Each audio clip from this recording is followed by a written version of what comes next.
नाजरीन आदाब, सियासत टीवी के रास नशरियात में आपका इस्तकबाल है। आलमी, कौमी, इलाक़ाई ताज़ा खबरों और नए मौज़ूआत के साथ मैं सैयद इस्माइल ज़बीउल्लाह और मेरे हमरा सीनियर सहाफ़ी सज्जादुल हसनैन आपकी खिदमत में दोबारा हाजिर है। नाजरीन, शुरुआत करते हैं उत्तर प्रदेश से।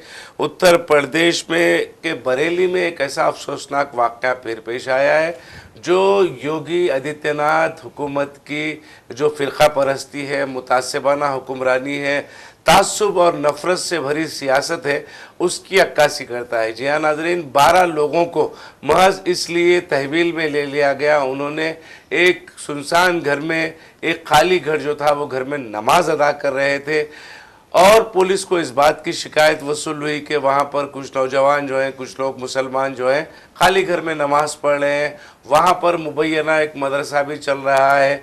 इस तरीके की इत्तला शिकायतें पुलिस को मौसूल हुई और पुलिस बिना किसी तहकीक के, बिना किसी जानकारी के 12 लोगों को तहवील में ले लेती है। ये तहवील का मतलब यही है कि उत्तर प्रदेश में मुसलमान जो है उनकी इबादतें सिर्फ महदूद हो गई हैं मसाजिद तक।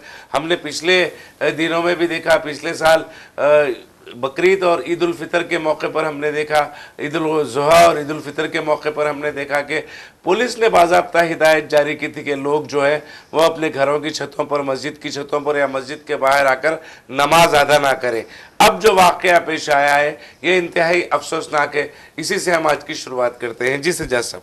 जी देखिए, यकीनन ये जो वाक़या है वो बड़ा जो है हमारे जमहूरी निज़ाम के ऊपर जो है एक बहुत बड़ा सवालिया निशान पैदा करता है। यहाँ सबसे बड़ा सवाल ये है कि एक खाली घर में क्या हम नमाज अदा नहीं कर सकते। अब देखिए, एक खाली मकान है, उसमें लोग जो है, देखिए हमेशा से होता आया है कि मकानों में मजहबी इज्तिमात मुनाकिद किए जाते हैं, चाहे मुसलमान हो, चाहे हिंदू हो, चाहे सिख हो, चाहे ईसाई हो, किसी भी मज़हब के लोग हों। हर मज़हब का आदमी अपने घर में मजहबी रस्मात अदा करता है। ईदों पे और जो है दिवाली पे या फिर जो है मजहबी त्यौहार, जितने भी त्यौहार आते हैं उन त्यौहारों में हम देखते हैं, ख़ास तौर पे देखिए हिंदुओं के त्यौहारों की अगर हम बात करें ज़बी साहब, तो हिंदुओं के त्यौहारों में हम देखते हैं कि वो लोग जो है अपने घर के अंदर भी पूजा करते हैं और मजहबी इज्तिमा का अहतमाम करते हैं। वो लोग जो है बुलाते हैं मजहबी रहनुमा को अपने घर में, खुसूसी पूजा कराते हैं वगैरह वगैरह। ये तो जो है सिस्टम है इस मुल्क का। जमहूरियत ने आज़ादी दी है, सभी को अपने तरीके से अपनी इबादत करने की आज़ादी दी है, हर मज़हब के जो है मानने वाले को अपने मज़हब पे चलने की आज़ादी दी है। लेकिन जब से बीजेपी इख्तिदार में आई है और ख़ास तौर पे हम देख रहे हैं कि यूपी में योगी आदित्यनाथ की सरकार जब से जो है इख्तिदार में आई है, वहाँ पे जिस तरह के फ़ैसले देखने में आ रहे हैं वो इंसानियत को शर्मसार करने वाले। देखिए, आइन की तो इन्होंने धज्जियाँ बिखेर दी है।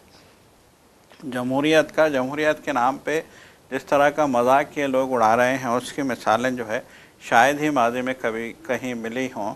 बदतरीन जो है सूरत हाल आज इस मुल्क की हो गई है। बदतरीन हालात के बीच अब ये देखिए, इससे पहले भी जो है हमने जो है एक गुफ्तगू की थी, एक जो है पुणे में एक तफरीगाह में एक खातून की जानिब से नमाज़ अदा करने की, चंद ख़वातीन की जानिब से नमाज़ अदा करने पे वहाँ की एमपी पहुँच जाती हैं। दूसरे दिन जब ये वीडियो वायरल होती है कि खातून जो है वहाँ पे नमाज़ अदा कर रही है, उनके साथ चंद बच्चे हैं और वो पर्दे में हैं, वो बुरखे में हैं, वो नमाज़ अदा कर रही हैं, तो ये वीडियो वायरल हो जाती है। उसके बाद जो है पुणे की एमपी वहाँ पे पहुँच जाती है और फिर वहाँ पे उस इलाके को जहाँ पे इन्होंने नमाज़ अदा की थी, गोबर से जो है उसको और गाय के पेशाब से उसको जो है धोने की कोशिश की जाती है। बहरहाल जो है ये अलग मामला है। ये जो है इन मामलात पे हम जो है हमको कोई मतलब एतराज़ नहीं है कि आप जो है गाय के पेशाब से या बर्फ़ से, गोबर से, जिससे चाहे आप करें, वो आपका जो है अपना अक़ीदा है।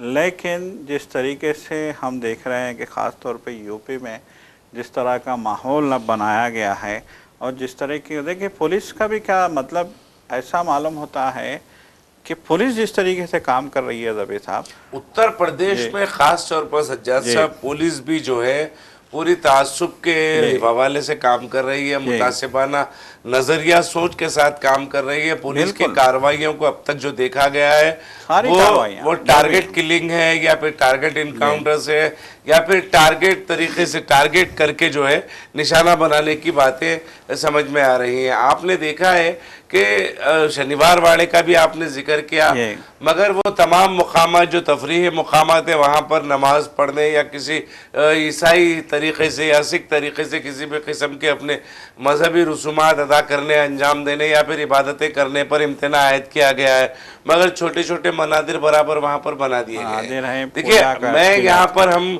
मंदिर के बनने से किसी में हमें कोई एतराज़ नहीं है, महकूम आसार कदीमा है, हुकूमत है, मगर यहाँ पर जानिबदारी का जो सलूक है, जानिबदाराना जो कार्रवाइयाँ हैं, वो जानिबदाराना कार्रवाइयों की तरफ हम इशारा कर रहे हैं।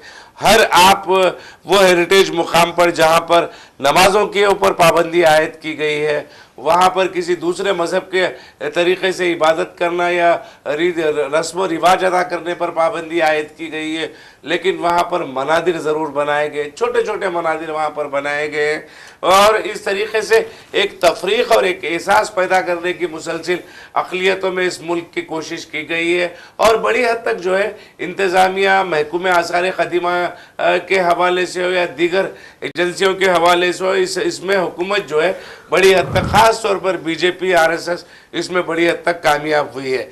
यकीनन बड़ा ही अफसोसनाक वाक़या उत्तर प्रदेश से आ रहा है। ये इत्तलात मौसूल हो रही कि 12 नौजवानों को, 12 लोगों को महज इसलिए तहवील में ले लिया गया है कि वो एक खाली घर में नमाज अदा कर रहे थे।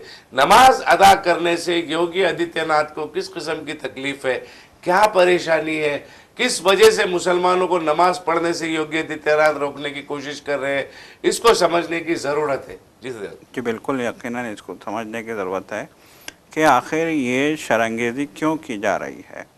देखिए, एक खाली घर है, वहाँ पे लोग नमाज अदा कर रहे हैं और फिर वहाँ पे दीनी तालीम भी हो रही है। देखिए, किसी भी घर में आप तालीम, आप बच्चे बैठ के होमवर्क करते हैं तो क्या अब इसकी भी इजाज़त नहीं होगी घर में? हर घर में जो है दीनी तालीम होती है, हर घर में कुरान शरीफ की तिलावत होती है, क्या अब इसकी भी इजाज़त नहीं रहेगी?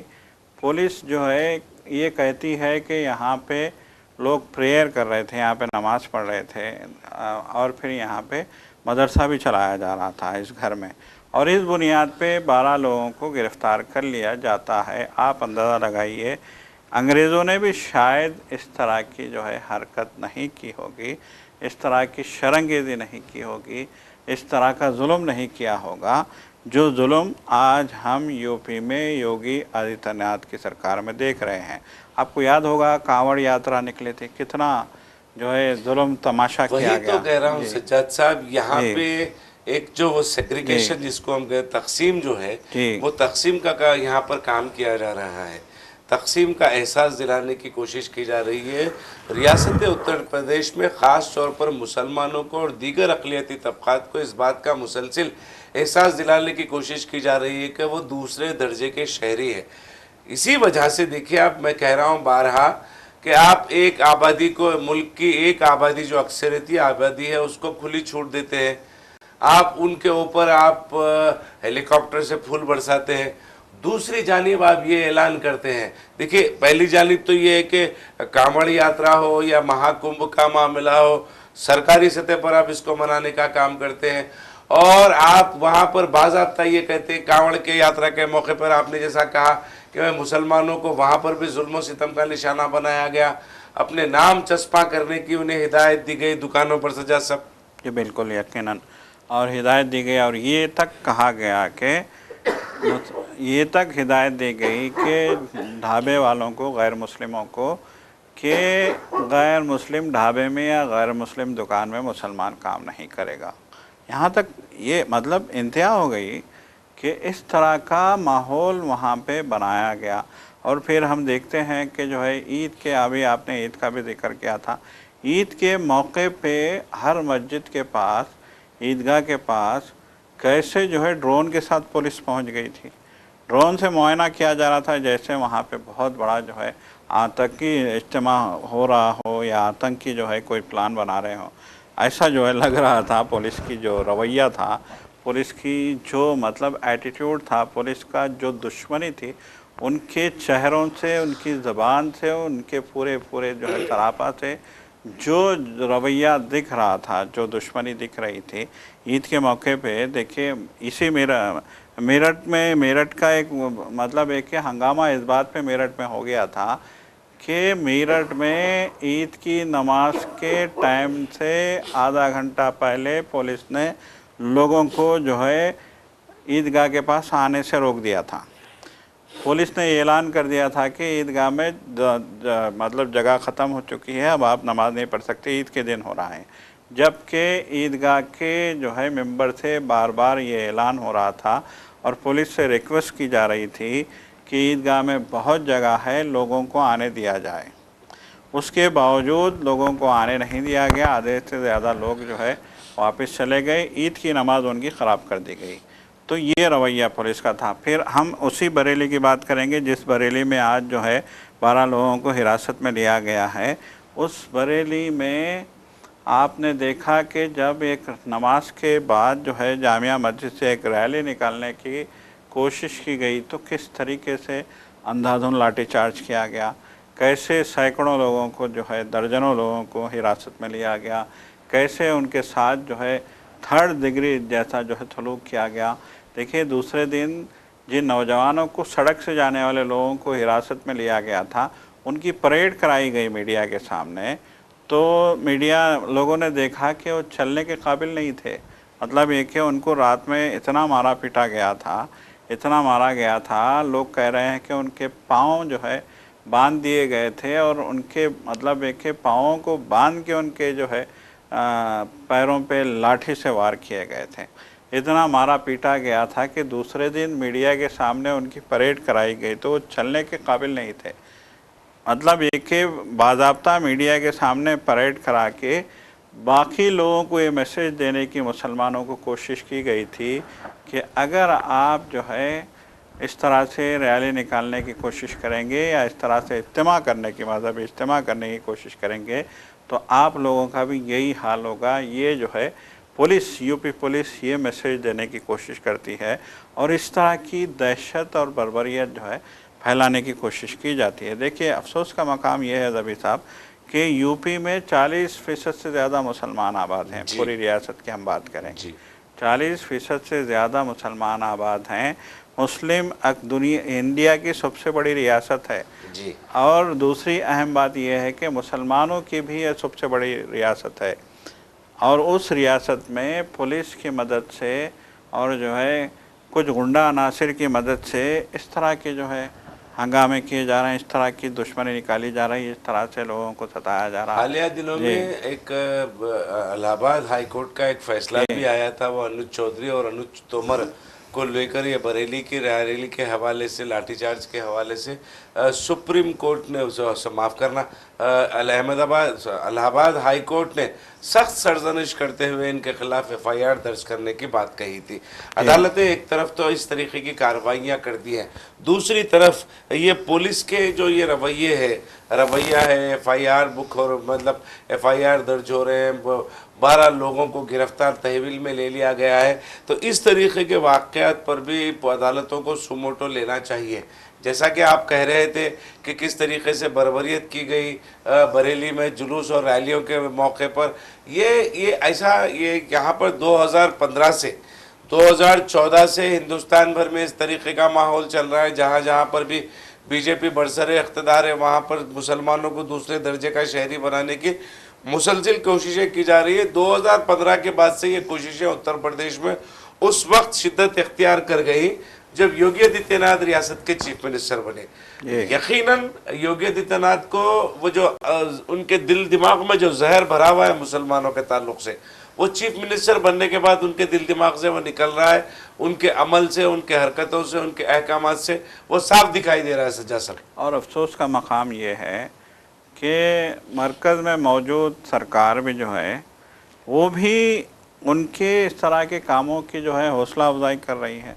कभी भी मस्जिदों पे, नमाज़ों पे, ईदगाहों पे जो है जो निशाना साधा गया है, टारगेट किया गया है, जो जुल्म किया गया है, जिस तरह से घर गिराए गए हैं, जिस तरह की बर्बरियत की गई है, उस पे कभी भी वज़ीर आज़म का कोई बयान आज तक नहीं आया। अफ़सोस का मकाम तो ये है कि मुल्क का वज़ीर आज़म भी जो है इस मुल्क की दूसरी बड़ी अक़लियत के हवाले से इतना जो है बुग़्ज़ रखता है, इतना जो है उसके दिल में दुश्मनी है कि वो इस मामले पे बोलने की तक ज़हमत गवारा नहीं करता। दूसरी बड़ी अक्सरियत को आप जो है हरास करके, आप उनसे दुश्मनी करके, आप उनको दुश्मन बना के आखिर इस मुल्क को कहाँ ले जाना चाहते हैं? यकीनन इस मुल्क को कहाँ ले जाना चाह रहे हैं, ये बहुत बड़ा सवाल है। हम बार बार सियासत टीवी के इस प्लेटफॉर्म से पूछ रहे हैं, योगी आदित्यनाथ से, वज़ीर आज़म नरेंद्र मोदी से हम पूछ रहे हैं कि नफ़रत की सियासत जो कर रहे हैं, ख़ास तौर पर मुल्क की दूसरी बड़ी अक़लियत, दूसरी बड़ी अक्सरियत के खिलाफ में जो ये खिलाफ साजिशें कर रहे हैं, वो साजिशों के ज़रिए आप मुल्क को कहाँ ले जाना चाह रहे हैं, यकीनन इसकी वजाहत योगी आदित्यनाथ को भी करनी पड़ेगी और वज़ीर आज़म नरेंद्र मोदी को भी करनी पड़ेगी।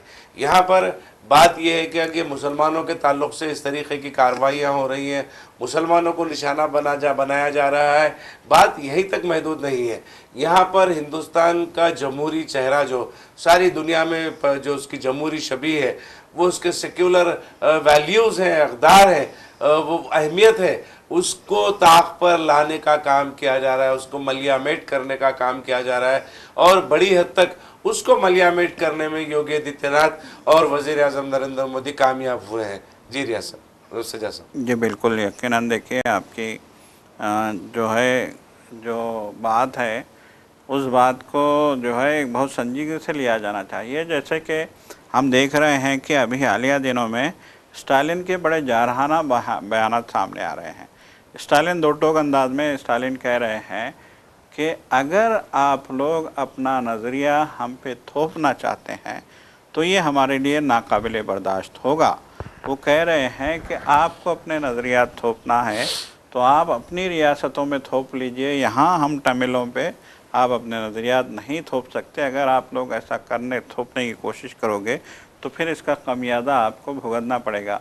मतलब एक बिलवास्ता तौर पे उन्होंने खुली धमकी दी है।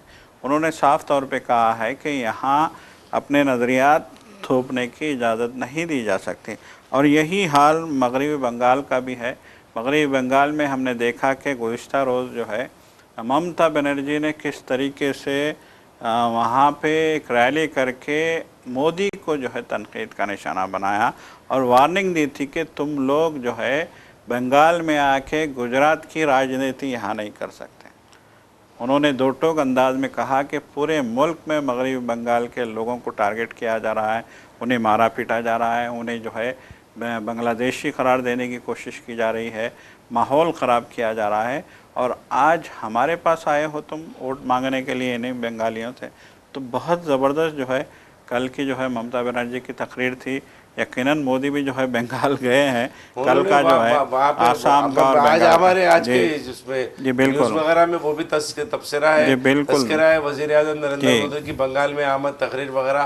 और फिर मौके की मुनासिबत से जो वो एक वंदे भारत ट्रेन की जो आगाज़ किया है उस पर भी हम बात करेंगे यकीनन। मगर हमारी यहाँ पर यही ये कोशिश है, हम यही कह रहे हैं कि जिस तरीके से अक़लियतों को उन रियासतों में जहाँ पर बीजेपी बरसर इक़्तिदार है निशाना बनाने का काम किया जा रहा है, उनके अंदर जो एहसास कमतरी पैदा की जा रही है, उन्हें एहसास दिलाया जा रहा है कि ये दूसरे दर्जे के शहरी है। एक ख़बर मध्य प्रदेश से भी आ रही है। मध्य प्रदेश के एक साबिक़ा रुकन असम्बली हैं RD प्रजापति, उन्होंने एक बड़ा ही मुतनाज़ा बयान दिया है। दरअसल वो भोपाल के BHEL दशहरा ग्राउंड में वहाँ पर जो है खिताब कर रहे थे। वहाँ पर एक प्रेस कॉन्फ्रेंस से वो खिताब कर रहे थे। SC और ST जो तबक़ात होते हैं उनकी तबक़ात की एक प्रेस कॉन्फ्रेंस थी, उससे खिताब कर रहे थे। उससे खिताब करते हुए उन्होंने दो अहम लोगों का हवाला लिया। उन्होंने एक जगत गुरु जिसको कहा जाता है रामभद्र आचार्य और दूसरे बाबा भागेश्वर, दोनों का हवाला लेकर उन्होंने कहा कि इन्हें बरहाना करना चाहिए और इनके गले में जो है जूतों की माला डालकर उन्हें परेड कराना चाहिए। इस तरीके का बयान अगर कोई मुसलमान देता तो फिर क्या किस किस्म की सूरत हाल पैदा होती, वो भी मध्य प्रदेश रियासत में। यहाँ पर अहम बात यह है कि SC और ST बरादरी के अंदर जो है, ये जो धर्म खुद साख्ता जो धर्म गुरु होते हैं, उनके खिलाफ में नफरत की वजह क्या है, ये तमाम चीज़ों का भी जायज़ा लेने की यहाँ पर ज़रूरत है। जी सच्चा साहब। जी देखिए, RD प्रजापति जो है साबिका MLA हैं मध्य प्रदेश के, और उन्होंने ये अहम तरीन बात जो है उस साल में मतलब एक बड़ी कॉन्फ्रेंस में महासभा में की, जहाँ पे SC ST और अदर बैकवर्ड क्लासेस दीगर पसमानदा तबक़ात का जो है इजलास मुनक़िद किया गया था। मतलब ये कि वहाँ एक महा रैली की गई थी SC ST BC की, और SC ST BC के साथ जिस तरह का जो रवैया है, जिस तरीके से उनको जो है हिंदू समाज उनको इंतहाई जो है मुतनफ़र नज़र से देखता है, इंतहाई ओछी जो है नज़र से देखता है, और उनको इंसानी नहीं समझा जाता। तो इस बात को लेकर जो है वहाँ पे एक बहुत बड़ी कॉन्फ्रेंस मुनक़िद की गई थी इतवार के दिन भोपाल में, और इस कॉन्फ्रेंस से ख़िताब करते हुए उन्होंने कहा कि ये जो मतलब एक आचार्य हैं या फिर ये जो लोग हैं जो इनके बारे में जो है मजहबी प्रोग्राम मुनक़िद करते हैं और बड़े पैमाने पे, और जिस तरीके से ये लोग जो है काम करते हैं, तो इंतहाई जो है नफ़रत से RD जो है प्रजापति ने जो इंतहाई अल्फाज भी बिल्कुल खुद साख्ता जगत गुरु हैं राम भद्राचार्य, उनकी वालदा उनकी माँ के मुताल्लिक़ भी रिमार्क्स ऐसे रिमार्क्स किए कि आप देखिए नाज़िबा अल्फाज और गैर पार्लिमानी अल्फाज का इस्तेमाल जो है वो अफसोसनाक है।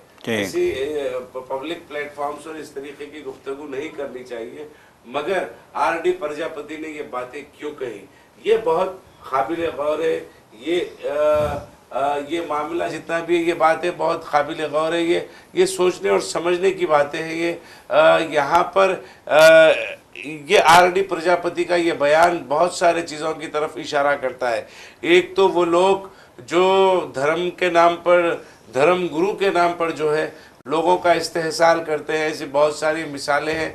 माजी में भी हमने बहुत सारी मिसालें देखी है, जो कई लोग तो जेल की सलाखों के पीछे भी हैं, वक्तन फ़वक्तन पैरोल पर वो बाहर आते हैं, हस्बे ज़रूरत फिर अंदर चले जाते हैं।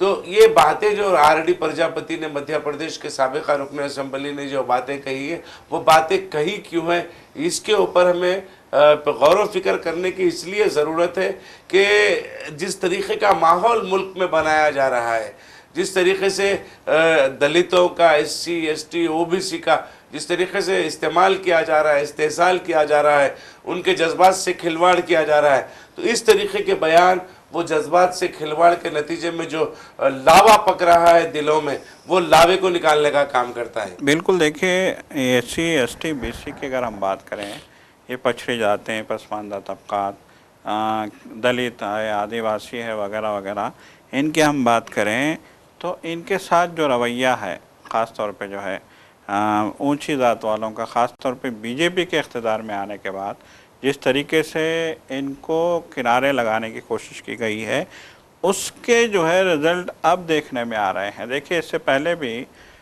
यूपी में भी इस तरह के जो है वाक़यात हो चुके हैं।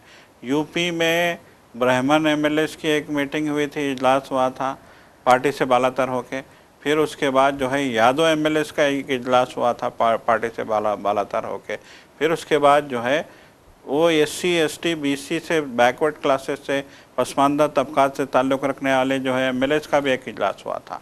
और इन तीनों इजलासों की जो कहानी निकल के बाहर आई थी वो बड़ी खौफनाक थी। यादव ने तो खुलेआम कह दिया था, अखिलेश यादव के करीबी साथी हैं यादव, उनका नाम अभी मेरे जहन में नहीं है, उन्होंने तो खुलेआम कह दिया था कि हमको जो है ये हिंदू की कैटेगरी से हटा दो हमको, इस तरह इतनी खुली जो है उन्होंने धमकी दी थी BJP को। तो आप अंदाज़ा लगाइए, जब ये कॉन्फ्रेंस यूपी में हुई थी तो RSS के तोते उड़ गए थे जी। क्योंकि देखिए, सीधी बात है, दिल्ली का रास्ता यूपी से होकर गुज़रता है, और यूपी में अब इलेक्शन होने जा रहे हैं इस साल के आखिर में या अगले साल जो है यूपी में असम्बली के इंतखाबात होंगे, और उन असम्बली के इंतखाबात के लिए अभी से बहुत बड़े पैमाने पर तैयारियां की जा रही हैं। माहौल को प्रागंदा करने का भी काम किया जा रहा है। लेकिन उस बीच ये जो हालात पैदा हुए हैं, इससे आरएसएस खौफजदा है, क्योंकि देखिए 2014 से ये लोग जो है इक़्तिदार के मज़े लूट रहे हैं। अब इनको ये खौफ लगने लगा है कि हमारे हाथ से इक़्तिदार जाएगा तो कहीं हमारे ख़िलाफ़ जो है कार्रवाइयाँ ना शुरू हो जाएं। तो इस खौफ ने इनको बहुत ज़्यादा दहशतज़दा कर रखा है। और फिर जो है आरएसएस के सरबराह मोहन भागवत का बयान भी संक्रांति से पहले मथुरा में एक मजहबी जो इज्तिमा हुआ था, उसमें उन्होंने खुल के कहा था कि हिंदू मज़हब में कोई भेदभाव नहीं है, हमें मिल के रहना है, हमें इकट्ठे रहना है, हमें जो है बंटना नहीं है। मतलब ये कि वो इतने जो है खौफ में आ गए थे कि उन्होंने हिंदू बिरादरी से अपील की थी उन्होंने कि हमें बंटना नहीं है, हमें एक रहना है, हमें जो है हम सब एक हैं, बेशक जाते हैं हमारे माशरे में, लेकिन हमारा मज़हब जो है इसकी इजाज़त नहीं देता कि हम अलग अलग रहें।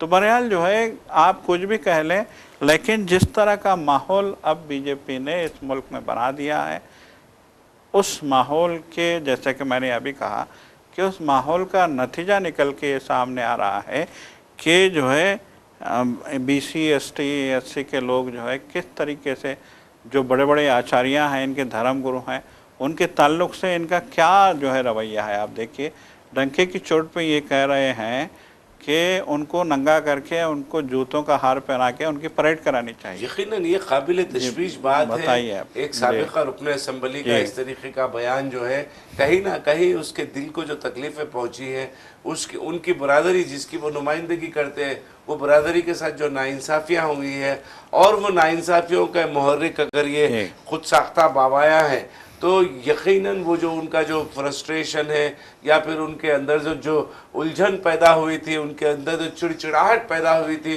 वो निकलकर इस तरीके के बयानात के ज़रिए से सामने आ रही है। तो आरडी प्रजापति के इस बयान को अगर नेगेटिव लेने के बजाय पॉजिटिव सोचे, उसको मुस्बित तौर पर उसको सोचे, मुस्बित तरीके से उसको समझने की कोशिश करे, तो हुकूमतों को चाहिए कि प्रजापति ने जिस तरीके का बयान दिया है, वो बयान पर एक राय कायम करें अपनी, और एक जायज़ा लें उस बयान का कि किस तरीके से SC ST OBC जो बरादरियाँ हैं उनके साथ नाइंसाफ़ियाँ चल रही हैं। एक खबर, आलमी खबर है, ये अंधभक्तों के लिए एक खुशी की खबर भी इसको हम कहेंगे सज्जाद साहब, क्योंकि काफ़ी दिनों के बाद जो है डोनाल्ड ट्रंप की तरफ से जो है वज़ीर आज़म नरेंद्र मोदी को एक दावतनामा वसूल हुआ है। वो दावतनामा भी इतना मुतनाज़ा है कि अगर वज़ीर आज़म नरेंद्र मोदी हाँ कहते हैं तो अमेरिका को खुश करने के लिए हाँ कहते हैं, तो उनका जो बगल बच्चा जो है इसराइल है, वो नाराज़ हो जाएगा। एक दिलचस्प एक के वो एक दुविधा में, जिसको कहते हैं एक उलझन में लाकर वज़ीर आज़म नरेंद्र मोदी को डोनाल्ड ट्रंप ने खड़ा कर दिया है। मैं बात कर रहा हूँ board of peace for Gaza, एक तजवीज़ रखी गई है डोनाल्ड ट्रंप की जानिब से, उसमें जो है वज़ीर आज़म नरेंद्र मोदी को भी मदऊ किया गया है। तजावीज़ लिए जाएंगे गाज़ा में किस तरीके से अमन कायम किया जा सकता है, किस तरीके से तरक्की की जा सकती है वहाँ पर, इस तरीके का काम करने का ये board of peace for Gaza जो है ये काम करेगा। ये दूसरा भी एक पहलू इसका ये हो सकता है कि ईरान में जो चाबहार जो पोर्ट की तामीर को, उसके डेवलपमेंट किससे जो हिंदुस्तान ने दस्तबरदारी अख्तियार कर ली है, क्या उसकी नतीजे में तोहफे के तौर पर क्या वज़ीर जो सदर अमेरिका डोनाल्ड ट्रंप ने ये दावतनामा पहुंचाया है, या फिर ये दावतनामा इसलिए पहुंचाया है कि हिंदुस्तान में नरेंद्र मोदी की छवि को मुतासिर किया जा सके। बहुत सारे खेल डोनाल्ड ट्रंप ने इस फैसले के इस अपने एक मकतूब के ज़रिए किए हैं। किस जैसा बिल्कुल, देखिए बड़ा दिलचस्प है ये बात। अगर डोनाल्ड ट्रंप ने अपने जो है तकरीब हलफ बर्दारी में जो है बुलाया होता, तो शायद ये अंधभक्तों के लिए भी और मोदी के लिए भी बड़ी खुशी की बात होती, या फिर उन्होंने किसी अमेरिका के किसी जो है बड़े फंक्शन में बुलाया होता, तो ये भी जो है इनके लिए एजाज़ की बात होती। लेकिन board of peace for Gaza मतलब है कि गाज़ा में अमन के लिए जो बोर्ड बनाया जा रहा है, उस बोर्ड के इजलास में शामिल होने के लिए वज़ीर आज़म मोदी को लेटर लिखा जाता है 16 जनवरी को। तो यकीनन ये जो है तशवीश की बात है कि अब देखिए मोदी जो है दो राहे चौराहे पे खड़े हैं अब वो दीवार की बिल्ली की तरह की पोजीशन हो गई है मोदी की कि किधर कूदें, किधर जाएं, किधर ना जाएं। एक जानिब रूस है तो दूसरी जानिब अमेरिका है, और अमेरिका मुसलसल धमकियां दे रहा है। पाकिस्तान के ख़िलाफ़ जो ऑपरेशन सिंदूर हुआ था, उस वक्त से लेके आज तक अमेरिका ने मोदी को जो है जलील करने का कोई मौका हाथ से जाने नहीं दिया है। जिस तरीके से उसने कहा कि मैंने धमकी दी थी कि जो है तुम्हारे साथ तिजारत बंद कर दूंगा, उसके बाद इन्होंने जो है जंग रोकी। मैंने धमकी दी थी कि तुम पे टैरिफ लगाऊंगा, फिर उसके बाद इन्होंने जंग रोकी। मैंने इनको जो है रोकने के लिए धमकी दी थी। तो मतलब एक ट्रम्प छोटे अब ये बच्चे ताज़ा वाकया चबहार जो जी। पोर्ट का मामला है, सज्जाद जी। साहब, इसी चबहार पोर्ट को मशरक़ी वस्ता में अपनी सबसे बड़ी कामयाबी के तौर पर जो है सेंट्रल एशिया में अपनी सबसे बड़ी कामयाबी के तौर पर वज़ीर आज़म नरेंद्र मोदी ने इस प्रोजेक्ट की शुरुआत की थी। आपको याद होगा नाजरीन, अगर हो सके तो यूट्यूब वगैरह पर आप ये सर्च कर लें कि चाबहार पोर्ट इनाग्रेशन का आप अगर तफसीलात अगर जाएंगे तो वज़ीर आज़म नरेंद्र मोदी ने उस मौके पर एक प्रेस कॉन्फ्रेंस की थी। प्रेस कॉन्फ्रेंस करते हुए अपनी कामयाबियां गिनवाई थी। सेंट्रल एशिया में, वस्त एशिया में अपना सबसे बड़े प्रोजेक्ट के तौर पर चाबहार पोर्ट की तरक्की जो डेवलपमेंट है वो प्रोजेक्ट को पेश किया था, मगर अचानक से जो है उससे दस्तबरदारी अख्तियार कर ली। ना किसी से उस पर राय लिया गया, ना किसी से मशवरा किया गया, ना अपोजिशन की राय उसमें ली गई। बिल्कुल। जब प्रोजेक्ट में शामिल हो रहे थे उस वक्त भी ना किसी को शामिल किया गया। देखिए, आपसे लिए हुए फैसले हम बार बार कह रहे हैं। वजीर आज़म नरेंद्र मोदी हिंदुस्तान के अंदर जिस किस्म की सियासत करते हैं, जिस किस्म की नफरत की सियासत करते हैं, जिस किस्म की सियासत उनकी होती है ज़ात पात और मज़हब की बुनियाद पर होती है, वो सियासत आलमी सतह पर चलने वाली नहीं है। वो पॉलिसी, वो नज़रिया आलमी सतह पर चलने वाला नहीं है। आलमी सतह पर आप दोस्ताना मफादात को बालाए ताक रखते हुए, मुल्की मफादात को तरजीह देते हुए अगर काम करेंगे तो इस तरीके की सूरत हाल का आपको सामना करना नहीं पड़ेगा। हम बार बार ये कह रहे हैं, आपके जो दोस्तों के मफादात है वो दोस्तों के मफादात मुल्की मफादात पर हावी हो रहे हैं, इसीलिए मुल्क को लाखों करोड़ों अरबों डॉलर का नुकसान हो रहा है। मामूली बात नहीं है। वो प्रोजेक्ट पर आपका इन्वेस्टमेंट जो था, आपने जो मुआहदा किया था, सजा साहब आपको भी याद होगा, 26 मिलियन या 26 बिलियन डॉलर का कुछ प्रोजेक्ट था वो, उससे आपने दस्तबरदारी अख्तियार कर लिया अचानक से, महज इसलिए कि वज़ीर आज़म डोनाल्ड ट्रंप, सदर डोनाल्ड ट्रंप ने 25% मजीद टैरिफ के आयत करने की आपके ऊपर बात कही थी, इसलिए आपने, या फिर कुछ और बात है? जरा कहा जा रहा है सोशल मीडिया पर वीडियोस आ रहे हैं, सोशल मीडिया पर पोस्ट आ रहे हैं, क्या भाई कुछ आपके राज वज़ीर आज़म अमेरिकी सदर डोनाल्ड ट्रंप के पास मौजूद है जिसकी वजह से आप खौफजदा है? जी भाई।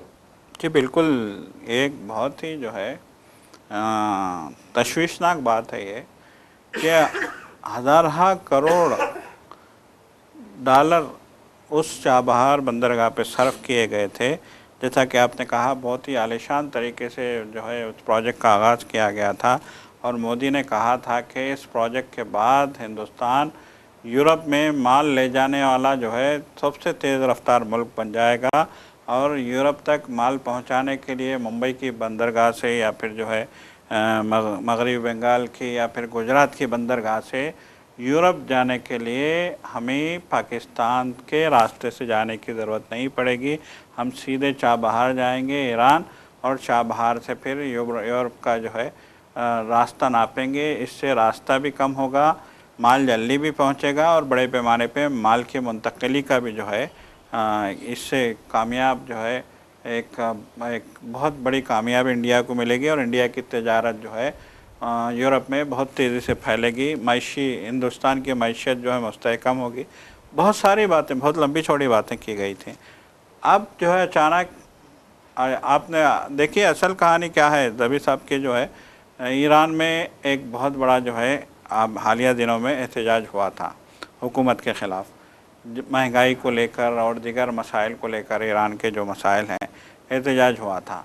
उस एहतजाज के दौरान में ट्रम्प जो है इस एहतजाज में कूद पड़े थे। रज़ा शाह पहलवी के पोते को अचानक मैदान में लाया गया था, और दो ग्रुप बना दिए गए थे, एक रज़ा शाह पहलवी का हामी ग्रुप, और रज़ा शाह पहलवी के पोते ने ये ऐलान किया था कि 80 में जो इनकलाब बर्पा किया गया था इमाम खुमैनी की क़यादत में, उस इनकलाब की जगह अब ये नया इनकलाब लेगा और फिर एक बार जो है ईरान में रज़ा शाह पहलवी की जो है बादशाहत कायम होगी, ये ऐलान किया था। बहरहाल हमने देखा कि इस एहतजाज को सबूताज कर लिया गया, मस्जिदें जलाई गईं, लोगों को गोलियां मारी गईं, माहौल जो है पुरतशद्दुद बनाया गया, गाड़ियां जलाई गईं। एक जो है पुरतशद्दुद मुजाहरे में आवाम का पीसफुल मुजाहरा बदल गया था। फिर उसके बाद जो है जैसे तैसे ये रूस की मुदाखलत, चीन की धमकियों के बाद, जबकि ट्रंप ने दो टोक अंदाज में कहा था कि हम ईरान के ख़िलाफ़ जो है कार्रवाई करने जा रहे हैं, और फिर उसके बाद ट्रंप ने यह भी कहा था कि एहतजाजियों के ख़िलाफ़ ईरान अगर सख्त कार्रवाई करेगा तो हम ईरान के सदर को भी उसी तरीके से गिरफ़्तार कर लेंगे जिस तरीके से वेनेजुएला के सदर को गिरफ़्तार किया गया है। तो बहरहाल इस तरह की ट्रंप की धमकियों के बाद जो है बावजूद जो है वहाँ जब मुकामी लोगों ने देखा कि इस एहतजाज को एक नया रुख दे दिया गया है, आलमी ताकतें इसमें इन्वॉल्व हो गई हैं और जो है कुछ इजराइली एजेंटों को भी इसमें शामिल कर लिया गया है। बारगाहों, इमामबाड़ों को निशाना बनाया जाने के बाद जो है वहाँ की आवाम जो है बरहम हो गई, बड़े पैमाने पर मुआफ़िक हुकूमत जो है मुजाहरे शुरू हो गए। बिल्कुल। तो बहरहाल जो है इस तरीके से जो एहतजाज जो मुनज़्ज़म किया गया था वहाँ पे वो फेल हो गया। उसके बाद ट्रंप इतने फ्रस्ट्रेशन में आ गए कि उन्होंने कहा कि हम ईरान को सबक सिखाएंगे, ईरान को जो है हम ईरान पे मज़ीद माशी जो है पाबंदियाँ लागू करेंगे और ईरान का तेल कोई नहीं खरीदेगा, और इंडिया को भी धमकी दी गई कि इंडिया ईरान से तेल नहीं खरीदेगा और चाबहार बंदरगाह को यूज़ नहीं करेगा, ऐसा करेगा तो 25% उस पर मज़ीद टैक्स जो है आयद किया जाएगा, टैरिफ। तो अब इसके बाद जो है वज़ीर ख़ारजा जयशंकर का जो है एक बयान आता है जिसमें वो कह देते हैं खामोशी से, मीडिया ने उस बयान को नहीं उछाला। अफसोस का मकाम तो यही है कि गोदी मीडिया जो है मुसलमानों के ख़िलाफ़ जहर भरने के लिए तो हमेशा तैयार रहता है, आग उगलने के लिए तो हमेशा तैयार रहता है, लेकिन जो हुकूमत की गलत पॉलिसियाँ हैं उस पर बोलने को कभी तैयार नहीं होता। तो ये जयशंकर ने कहा कि हम ये जो प्रोजेक्ट है इससे हाथ खींच रहे हैं, लेकिन आलमी मीडिया ने इसको उछाल दिया, इस खबर को, चाहे वो जो है CNN हो, चाहे अल जज़ीरा हो, चाहे BBC हो, चाहे इरना हो, सब एजेंसियों ने, आलमी एजेंसियों ने इस खबर को उछाल दिया, जिसके नतीजे में जो है वहाँ पे हिंदुस्तान को सुबकी खानी पड़ी। तो बहरहाल देखिए, अडानी के जेब का पैसा नहीं गया, खुली बात है। चाबहार को डेवलप करने का प्रोजेक्ट अडानी की कंपनी को दिया गया था। हज़ार करोड़ बल्कि लाखों करोड़ जो है डॉलर जो है इस बंदरगाह को डेवलप करने के लिए, उसको असली शक्ल देने के लिए, वहाँ पे माल बर्दारी के लिए जो है नए नए कंटेनर लाने के लिए, नए असरी टाइप के कंटेनर वहाँ पे नस्ब करने के लिए, और गोदी को जो है असली शक्ल देने के लिए, और फिर बड़े बड़े जो जहाज़ आते हैं माल बर्दार जहाज़, उनके क़याम के लिए अलग से जो है प्लेटफॉर्म्स बनाने के लिए हज़ार करोड़ डॉलर वहाँ पे ख़र्च किए जा चुके हैं अभी तक। अफसोस कि अब जो है आप इतना पैसा लगाने के बाद आप उस प्रोजेक्ट से अपना हाथ इसलिए खींचते हैं क्योंकि ट्रंप ने आपको धमकी दी है। ट्रंप ने धमकी दी है, ट्रंप को खुश करने के लिए कहे तो वही तो कह रहे थे। इसलिए मैंने अपनी बात के आगाज़ में कहा कि भक्तों के लिए खुशखबरी है, जो आपके पुराने जो देवता थे डोनाल्ड ट्रंप जो है वो वापस दोबारा वज़ीर आज़म नरेंद्र मोदी से उनकी क़ुर्बत बढ़ रही है। हो सकता है कि ये क़ुर्बत उन्हें किसी एक झांसे में कर लाने के लिए भी हो सकती है। हो सकता है कि एक तीर और कई निशान के हिसाब से जो है ये दावतनामा उन्हें मरसाल किया गया। हो सकता है कि सेंट्रल एशिया के ममालिक में हिंदुस्तान जो है एक न्यूक्लियर पावर है, तो एक ताकतवर मुल्क है, तो इस वजह से भी जो है उन्हें इसमें शामिल किया गया है। लेकिन पिछले हमने 2014 के बाद से देखा है कि हिंदुस्तान ने फ़लस्तीन और इसराइल के तय जो तो पॉलिसी है, वो पॉलिसी में 360 डिग्री का टर्न लिया है। 360 डिग्री का रुख बदला है इसमें। जो फ़लस्तीन की हिमायत में जो हिंदुस्तान खड़ा हुआ करता था 2014 से कबल, वो जो है वो हिंदुस्तान इसराइल की हिमायत में खड़ा ही दिखाई दिया। हालांकि पहले भी जो है इंफॉर्मेशन एंड टेक्नोलॉजी के मुताबिक जो अगर कुछ मुआहदात हैं या डिफेंस के कोई असलाहत ख़रीदने की बात है तो हिंदुस्तान ने इसराइल से इस्तेफ़ादा उठाया है। मगर जहाँ पे साथ खड़े रहने की बात रही, जुल्म के ख़िलाफ़ आवाज़ उठाने की बात रही, तो माजी में अक़वाम मुत्तहिदा हो या कोई दूसरे प्लेटफॉर्म हो, वहाँ पर हिंदुस्तान ने खुलकर फ़लस्तीन की हिमायत की थी। मगर हम देख रहे हैं 2014 के बाद से ये नज़रिया बदल गया है। ये नज़रिया जिसकी बात हम आज की हमारी गुफ्तगू के आगाज़ से हमने जिसकी बात की थी, वो नज़रिया जो है वो आज आलमी सतह पर वज़ीर आज़म वो नज़रिए की नुमाइंदगी करते हुए नज़र आ रहे हैं। नादरीन, एक बड़ी अफसोसनाक खबर हमें मणिपुर से आ रही है। जिस खातून को 2 साल कबल जो है असमत रेज़ी का इज्तिमाई असमत रेज़ी का शिकार बनाया गया था, कुकी कबीले से ताल्लुक़ रखने वाली खातून, हमने देखा भी था, परेड वगैरह की भी बातें हुई थी, वो इज्तिमाई असमत रेज़ी का शिकार खातून आज फौत हो गई है, वो हलाक मर गई है। 2 साल से वो मुसलसिल जो है इंसाफ की गुहार लगाते रही, मगर उसके खाती जो है वो अब तक गिरफ़्तार नहीं हुए, किसी पर मुकदमा दर्ज नहीं हुआ, मगर वो जो खातून थी 2 साल के बाद वो मर चुकी है। जी सजा साहब। ये बिल्कुल देखिए, मणिपुर का जो फसाद था 2 कबाइलियों के बीच में जो बर्पा किया गया था, मैत्री और कोकी कबीलों के बीच में, वो होलनाक फसाद कहलाता है। ख़ास तौर पे देखिए, वो जो नॉर्थ ईस्ट के इलाके हैं जो 7 सिस्टर्स कहलाते हैं, उन इलाकों में बीजेपी ने जिस तरह का जो है माहौल बर्पा करके सिचुएशन को जो है प्रागंदा किया था, जिस तरीके से देखिए जहाँ जहाँ बीजेपी के कदम पड़ रहे हैं वहाँ वहाँ आम आदमी मुसीबत ही का शिकार होता जा रहा है, नाइंसाफ़ी का शिकार होता जा रहा है, तशद्दुद का निशाना बन रहा है, आपसी नफ़रत का जो है, जो कुकी कबाइलें, जो मैत्री और कुकी कबाइल कभी ज़िंदगी में जो है इन्होंने एक दूसरे के साथ लड़ाई नहीं की थी, अमन चैन के साथ जो रहते थे। तारीख़ गवाह है, आप आज़ादी से लेकर आज तक की तारीख़ देखें कि वहाँ पे कभी भी कबाइलियों के बीच में नफ़रत या लड़ाई की खबरें कभी नहीं आती थी। लेकिन अफसोस के जो है बीजेपी ने वहाँ मुकामी जमात के साथ मिलके इक़्तिदार संभाला मणिपुर में, उसके 1-2 साल के अंदर ही वहाँ पूरा मणिपुर जो है पूरी तरीके से आग में झोंक दिया गया। अब उसके बाद जिस तरीके के वाक़यात वहाँ पे हुए हैं, ख़वातीन के साथ असमत दरी, इज्तिमाई आबरूरेज़ी, ख़वातीन को जो है बरहाना जो है परेड कराना वगैरह वगैरह, बहुत ही जो है दिलदोज़ वाक़यात वहाँ पे सुनने में आए हैं, बहुत ही दहशतनाक वाक़यात वहाँ पे सुनने में आए हैं। बल्कि कुकी कबाइल के लोगों ने तो यहाँ तक इल्ज़ाम लगाया है कि वहाँ की फोर्सेस हुकूमत की ईमा पे, रियासती जो सरकार थी जो बीजेपी की जो है सरपरस्ती में चल रही थी, उसकी ईमा पे जो है फोर्सेस भी कुकी के ख़िलाफ़ कार्रवाइयाँ कर रही हैं। जिस तरह से जो है बरेली में या फिर जो है हम देखते हैं कि यूपी में या बीजेपी की रियासतों में फोर्सेस मुसलमानों के ख़िलाफ़ काम करती हैं, वही सूरत हाल वहाँ भी मणिपुर में देखी गई। बहरहाल ये कितनी जो है अलमनाक बात है कुकी कबीले पर इस बात का इल्ज़ाम भी है कि बड़े पैमाने पर वो जो है ईसाई मज़हब जो है वो कबूल तस्लीम कर रहे हैं। कबाइली जो है, कुकी कबाइली जो है, उन पर इस बात का मुसलसल इल्ज़ाम लग रहा है सज्जाद साहब। जी बिल्कुल, यकीनन देखिए, इसीलिए गिरजाघर भी 70 से शायद गिरजाघर भी जलाए गए थे।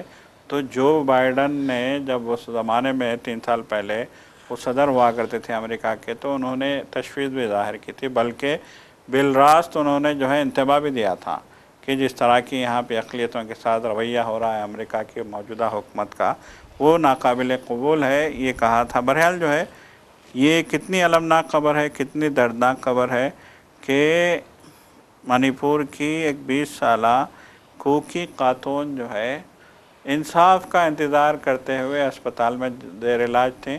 3 साल बाद वो अपनी जान से जो है चली जाती हैं। मतलब ये कि वो हार जाते हैं, ज़िंदगी से हार जाते हैं। देखिए पूरे मुकदमे में जो है एक भी शख्स को जो है गिरफ्तार नहीं किया गया। जी बिल्कुल।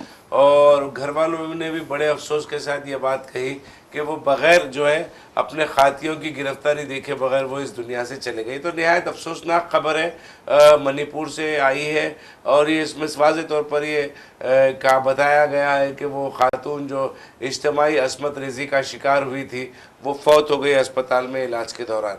सज्जाद साहब, दिलचस्प बात यह है कि महाराष्ट्र मुंबई से एक खबर आ रही है, एकनाथ शिंदे जो है वो कभी फरार होकर शिवसेना से अलग होकर फरार होकर किसी एक मंदिर में जाकर उन्होंने पनाह ली थी, बीजेपी ने उनका इंतजाम किया था। आज जो है अपने कॉरपोरेटर्स को जो है बचाने के लिए, बीजेपी के हॉर्स ट्रेडिंग से बचाने के लिए उन्होंने जो है होटल ताज में, मुंबई के होटल ताज में अपने कॉरपोरेटर्स को खड़ा किया है। आपको बता दें मुंबई में किसी भी को भी अक्सरियत नहीं मिली है, 227 मेंबर का ऐवान है मुंबई म्यूनिसिपल कॉरपोरेशन, उसमें जो है बीजेपी और महायुति को 118 सीटें मिली हैं, जिसमें 32 सीटें जो है एकनाथ शिंदे के हैं। तो बीजेपी को वो अक्सरियत हासिल नहीं हुई है, तो वो अक्सरियत हासिल करने के लिए या तो एकनाथ शिंदे को इस बात का डर है कि बीजेपी उन्हीं की पार्टी के कॉरपोरेटर्स को खरीद लेगी, या फिर जो नेगोशिएशन है सियासी सतह पर जिस तरीके की बातचीत होती है, वो बातचीत में दबाव डालने के लिए जो है एकनाथ शिंदे ने अपने 32 काउंसलर्स को, कॉरपोरेटर्स को उन्होंने एक जेल मतलब एक होटल में कैद कर दिया है। तो वो आज उन्होंने मुलाकात भी की वहां पर और कोशिश भी की, उन्हें वो जो तमाम है हालत का जायजा लेने की भी कोशिश की। ये दरमियान में उद्धव ठाकरे की जो शिवसेना है वो शिवसेना भी एकदम सरगर्म हो गई है सज्जा जी बिल्कुल। देखिए साफ तौर पे कहा था संजय राउत ने, रिजल्ट आने के बाद दो बातें संजय राउत ने कही थी। एक तो ये था कि मराठियों के साथ गद्दारी की गई है। उन्होंने कहा था कि वहाँ बीजेपी में जो जयचंद हैं उन्होंने मराठियों के खिलाफ गद्दारी की है। उनका बिलरास्त तौर पे जो है इशारा शिंदे की तरफ था, एकनाथ शिंदे की तरफ। तो उन्होंने कहा था कि हम मुंबई को अडानी के जेब में जाने नहीं देंगे, संजय राउत का ये रिमार्क था। और उसके बाद से ही शिवसेना, जो उद्धव ठाकरे की शिवसेना है, वो इंतहाई जारहाना रुख अख्तियार किए हुए है बीजेपी के खिलाफ भी और शिंदे के खिलाफ भी। तो इस बीच एक नई गुफ्ताद उस वक्त जो है देखने में आई थी 3 दिन पहले कि एकनाथ शिंदे को ये खौफ लाहक हो गया था कि उनके जो 29 कॉरपोरेटर हैं उनको बीजेपी उचक सकती है, उनको खरीद सकती है या फिर उनको अपने साथ मिला सकती है। इस खौफ के तहत उन्होंने 29 कॉरपोरेटर्स को जो है ताज होटल में जो है बंद कर दिया था उन्होंने। तो जब उनका मजाक उड़ाया गया था शिंदे का, जैसा कि आपने तस्करा किया कि शिंदे भी उसी कैटेगरी से ताल्लुक़ रखते हैं, तो मजाक उड़ाया गया था। तो शिंदे ने कहा था, वजाहत देने की कोशिश की थी कि नहीं, 29 में से 20 कॉरपोरेटर नए हैं, पहली बार कॉरपोरेटर बने। ट्रेनिंग के हवाले से रखा गया है।